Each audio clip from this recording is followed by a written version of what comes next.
கர்த்தருடைய மகா பரிசுத்த நாமத்துக்கு ஸ்தோத்திரமும் மகிமையும் உண்டாவதாக.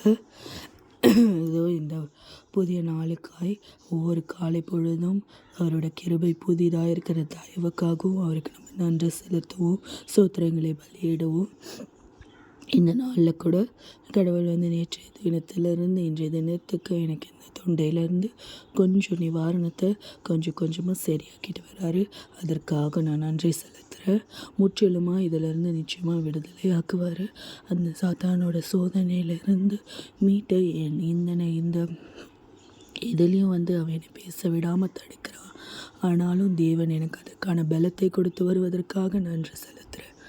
ஸோ இந்த நாளில் கூட மீண்டுமாக இவங்க அனைவரையும் இந்த ஆடியோ கிளிப் மூலமாக சந்திப்பதற்கு கடவுள் ஏற்படுத்தி கொடுத்து இந்த தயவுக்காகவும் நன்றி செலுத்துகிறேன். ஸோ நம்ம ஒவ்வொரு நாளும் வேதாகமத்தில் உள்ள பெண்களை குறித்து தியானித்து வரோம். ஸோ இன்ற நாளில் கூட நம்ம 6வது பெண்ணாக மிரியாமை குறித்து தியானிக்க கடவுள் நமக்கு கொடுத்துருக்குறாங்க. இந்த மிரியாம் வேதாகமத்தில் குறிப்பிடப்பட்ட முதல் பெண் தீர்க்கதரிசி ஆவார். முதல் பெண் தீர்க்கதரிசிங்க நிறைய இருக்காங்க பெண்கள். ஆனால் மிரியாமுக்கு முதல் தீர்க்கதரிசின்ற பெருமை சேரும். நம்ம தெபோராலை பார்த்தபோது அவங்க ஒரே ஒரு பெண் நியாயாதிபதியாக இருக்காங்க. அதே போல் இங்கே மிரியாம் முதல் பெண் தீர்க்கதரிசியாக இருக்காங்க. ஸோ எகிப்தில் நமக்கு தெரியும் இஸ்ரவேலர்கள் அடிமைகளாக இருந்த காலம். ஸோ அப்போ அம்ராம் மற்றும் யெகோபாத் தம்பதியாருக்கு மகளாக பிறந்தவங்க தான் இந்த மிரியாம். ஆமாம், நம்மளோட மோசே மற்றும் ஆரோனின் சகோதரி ஆவாங்க. ஸோ இவங்களோட முக்கியமான குணாதிசயங்கள் பார்க்கும்போது இவங்களுக்கு துணிச்சலும் விவேகமும்.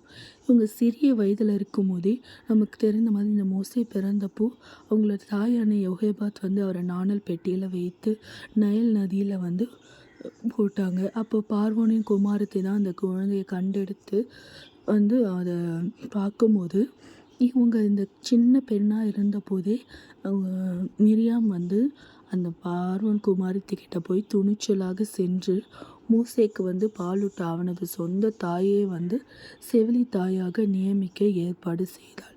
அப்போ நினச்சி பாருங்கள், அந்த சின்ன வயசுல துணிச்சலாக பார்வோனின் குமாரத்திக்கிட்டே போய் அந்த செவிலி தாயாக தனது சொந்த தாயை நியமிக்க செய்தாள்.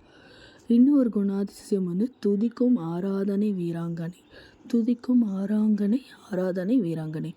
ஸோ மோசே இவங்க எல்லாரையும் வழிநடத்தி போன போது நமக்கு தெரிந்த பிரகாரம் செங்கடல் பிளக்கப்பட்டது. அப்போ அவங்க தம்புரு எடுத்து பாடி மற்ற பெண்களை வழிநடத்தி தேவனை துதித்தாங்க. ஸோ அங்கேருந்து எல்லாருமே அதை ஓட தான் பார்த்தாங்க. ஆனால் இவங்க அங்கே தம்புரு எடுத்து தேவனை துதித்து ஆராதனை செய்து மற்ற பெண்களையும் வழிநடத்தினாங்க. ஸோ இவங்களுக்கான 2 முக்கிய குணாதிசயங்கள் துணிச்சலும் விவேகமும், துதிக்கும் ஆராதனை வீராங்கனை ஆவாங்க. ஸோ இது அவங்க சொன்னது கர்த்தரை பாடுங்கள், அவர் மகத்துவமாய் வெற்றி சிறந்தார் என்பது அவளது புகழ்பெற்ற பாடல். ஸோ அந்த இடத்துல அவங்க கர்த்தரை பாடுங்கள், அவர் மகத்துவமாய் வெற்றி சிறந்தார்னு ஒரு புகழ்பெற்ற பாடலை பாடினாங்க. இன்னொன்று 3வது குணாதிசயம் பார்த்தோன்னா தலைமைத்துவம். தேவன் மோசேயோடும் ஆரோனோடும் சேர்ந்து மிரியாமும் இஸ்ரவேலின் மக்களின் தலைவியாக அனுப்பியதாக குறிப்பிடுகிறார். ஸோ மோசே ஆரோன் வழி நடத்தினாங்க. அவங்க கூட சேர்ந்து மிரியாமும் தலைவியாக தேவன் தேர்ந்தெடுத்து அனுப்பியதாக குறிப்பிடுகிறார். ஸோ இந்த 3 குணாதிசயங்கள், துணிச்சலும் விவேகமும், துதிக்கும் ஆராதனை வீராங்கனி, தலைமைத்துவம், இந்த 3 குணாதிசயங்களை கொண்டவங்க தான் மிரியாம். ஆனாலும் இவ்வளோ கடவுள் அவங்கள ஆசீர்வதிச்சிருந்தார். நம்ம மனுஷங்க இல்லையா, மனுஷங்க. ஸோ மிரியாமின் வீழ்ச்சியும் பாடமும் கூட நம்ம பார்க்கணும். ஒரு இடத்துல அவங்கள வீழ்ச்சியும் ஆக்குனாங்க. ஆனாலும் அதிலிருந்து அவங்க பாடத்தை கற்றுக்கொண்டாங்க. ஸோ நம்ம மோசேயின் தலைமைத்துவத்தை அவங்க ஒரு எத்தியோப்பிய பெண்ணை திருமணம் செய்ததை மிரியாமும் ஆரோனும் எதிர்த்து பேசினாங்க. ஸோ நமக்கு மோசே எத்தியோப்பிய பெண்ணை திருமணம் செய்ததை நம்ம பார்க்குறோம் வேதாகமத்தில். ஸோ ஒரு இடத்துல அவரோட தலைமைத்துவத்தை பற்றியும் அவர் ஒரு எத்தியோப்பிய பெண்ணை திருமணம் செய்ததையும் ஆரோனும் மிரியாம் வந்து எதிர்த்து பேச ஆரம்பித்தாங்க. அவர்களின் பெருமை மற்றும் முணுமுணுப்பினால் கோபமடைந்த தேவன். இதனால் தேவன் வந்து அவங்களோட பெருமையை பேச ஆரம்பித்தாங்க, முணுமுணுக்க ஆரம்பித்தாங்க. இந்த கேரக்டர்ஸ் எல்லாம் வரும்போது தேவன் வந்து கோபம் அடைந்தார். ஸோ அதற்கான தண்டனையாக மிரியாமை வந்து குஷ்டரோகியாய் மாற்றினார். 7 நாட்கள் வந்து அவங்க பாளையத்திற்கு வெளியே வந்து தனிமைப்படுத்தப்பட்டாள். ஸோ இதுதான் வந்து தேவன் கொடுத்த தண்டனை பாடம். வந்து நம்ம இதுலேருந்து என்ன பாடம் அவங்க கற்றுக்கணும், இல்லை நம்ம கற்றுக்கணுன்னா, தேவன் ஏற்படுத்திய தலைவர்களுக்கு வந்து எதிராக பேசுவது மற்றும் பொறாமை கொள்வது ஆபத்தானது. ஆனாலும் மோசே வந்து அவளுக்காக பேசி ஜெபித்து பரிந்து பேசி அவங்கள குணமாக்கினான். ஸோ கடவுள் வந்து அவங்களுக்கு விசேஷத்தை, விவேகத்தை, துணிச்சலை, ஒரு தலைமத்துவத்தை எல்லாமே கொடுத்தாங்க. அவங்களுமே வந்து கடவுளை பாடினாங்க, எல்லா கிருபையும் அவங்களுக்கு இருந்தது. ஆனால் ஒரு சில இடத்துல இந்த மனுஷங்க உலகத்தரமான நம்ம பார்க்கும்போது நமக்குள்ளே வந்து ஒரு பெருமை வந்துடுது. மற்றவங்களை பற்றி முணுமுறுக்க ஆரம்பிச்சிடுறோம். அவங்க என்ன இப்படி பண்ணுறாங்க, இவங்க எப்படி பண்ணுறாங்க, அவங்களோட நிறைவுகளை பார்க்காம வந்து நம்ம குறைவை பார்க்க ஆரம்பிச்சிடுறோம். அவங்க 10 நல்லது பண்ணியிருப்பாங்க, ஆனால் நம்ம கண்ணுக்கு வந்து செய்த ஒரே ஒரு தவறு மட்டும்தான் நம்ம கண்ணுக்கு தெரியும். ஸோ அதை குறித்து நம்ம முணுமுணுக்கிறோம், அவங்க இது பண்ணுறோம். அந்த ஒரு குணாதிசயம் வந்து இருக்கக்கூடாது.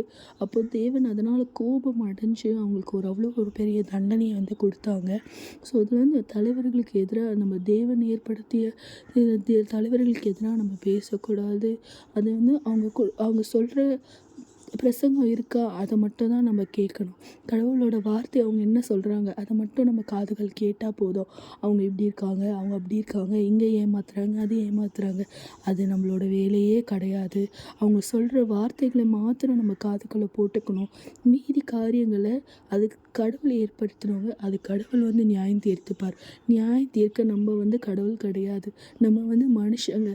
உங்களுக்கு வந்து அந்த வார்த்தைகளை கேளுங்க, அவங்க சொல்கிற வார்த்தைகளை கேளுங்க, வேத வாக்கியங்களை கேளுங்க, வேத வசனங்களை கேளுங்க.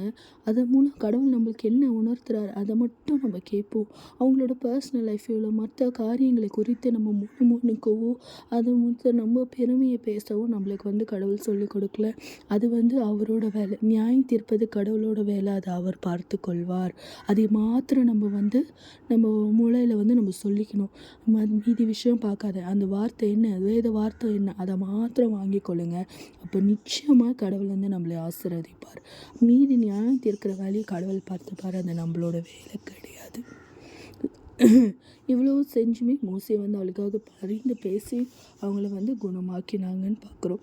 மிரியாமின் முடிவு எப்படி இருந்ததுன்னா, இஸ்ரவேலர்கள் வந்து கானான் தேசத்துக்குள்ள நுழைவதற்கு முன்பே வந்து காதேஷில் மரித்து அங்கேயே அடக்கம் செய்யப்பட்டார். ஸோ அவங்க அந்த கானான்குள்ளே போகிறதுக்கு முன்னாடி அவங்க காதேஷில் மரித்து அங்கேயே அடக்கம் பண்ணப்பட்டாருன்னு பார்க்குறோம்.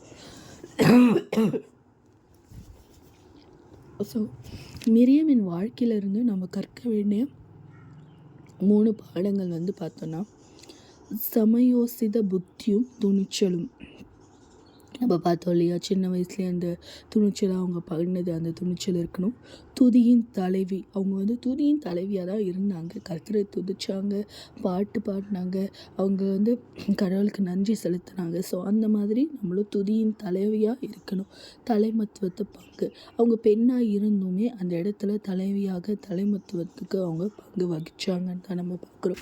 இப்பயுமே வந்து நம்ம என்ன பண்ணுவோம், மிரியாமை பற்றி நம்ம இவ்வளோ பேசும்போதும் நம்ம கடைசியாக பேசின அந்த விஷயம் மட்டும்தான் நம்மளுக்கு வைக்கும் இல்லை. அதுலேருந்து நம்ம எந்த பாடமும் வந்து நம்ம அவங்களோட இது வந்து நம்ம இது பண்ண போகிறதில்ல, ஜட்ஜ் பண்ண போகிறதில்ல. அது கடவுளே மன்னிச்சிட்டாரு, கடவுளே அவங்கள குணமாக்கிட்டாரு. அதுலேருந்து நம்ம வந்து முணுமுணுக்கக்கூடாது, மற்றவங்கள பற்றி நம்ம பேசக்கூடாது, பெருமை பாராட்டக்கூடாது மட்டும் தான் பார்க்கணும். ஆனால் அவங்களுக்கு இருந்த நல்ல குணங்கள்லேருந்து நம்ம கற்றுக்க வேண்டியது துணிச்சலை கற்றுக்கலாம். அவங்க துதியின் தலைவியாக இருந்தாங்க, அந்த துதியை நம்ம கற்றுக்கணும். அவங்க தலைமை வகிச்சாங்க, அந்த தலைமை பொறுப்புக்கான இதுவை வந்து நம்ம கற்றுக்கணும். இந்த 3 காரியங்களையும் நம்ம கற்றுக்கணும். இந்த 3 குணாதிசயங்கள் நமக்கு வேணும்னு நம்ம கடவுள்கிட்ட வந்து பிரார்த்தனை செய்யணும். இன்னொன்று என்னென்னா, அவங்கக்கிட்ட இருந்து இந்த ஒரு இதுவும் முணுமுணுக்கிறதோ இதையும் நான் பண்ணக்கூடாது, உங்களோட கோபத்துக்கு நான் ஆளாகக்கூடாதுன்றதையும் நம்ம வந்து நிச்சயமாக ஜெபிக்கணும். நம்ம தேவன் வந்து மன்னிக்கக்கூடிய தேவன். எத்தனையோ முறை மன்னிப்பார். 7 முறை 7000 முறை எவ்வளவோ முறை கணக்கில்லாத முறை நம்மளை வந்து மன்னிச்சிருக்காரு கடவுள்.